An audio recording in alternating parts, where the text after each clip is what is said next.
ভিডিঅ'টোৰ টাইটেল আৰু থাম্বনেইল দেখি আপোনালোকে গম পাইছে যে এইটো হ'ল ইণ্টেৰিয়ৰ ডিজাইনিঙৰ ওপৰত বনোৱা ভিডিঅ'।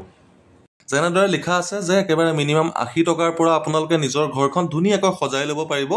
ঠিক তেনেকৈ আপোনালোকে যদি আমাৰ লগত যোগাযোগ কৰে তেন্তে যদি আপোনাৰ নতুন ঘৰো হয় নাইবা যদি আপুনি থকা বৰ্তমানত যিখন পুৰণা ঘৰত আছে সেই ঘৰখনো হয় আমি একেবাৰে নতুনকৈ সজাই তুলিব পাৰিম আৰু নতুনকৈ যি বনোৱা ঘৰ ৱাল কেইখন গাঁঠি দিয়াৰ পাছত আমি আপোনাৰ মতে ধুনীয়াকৈ ডিজাইন কৰি দিব পাৰিম।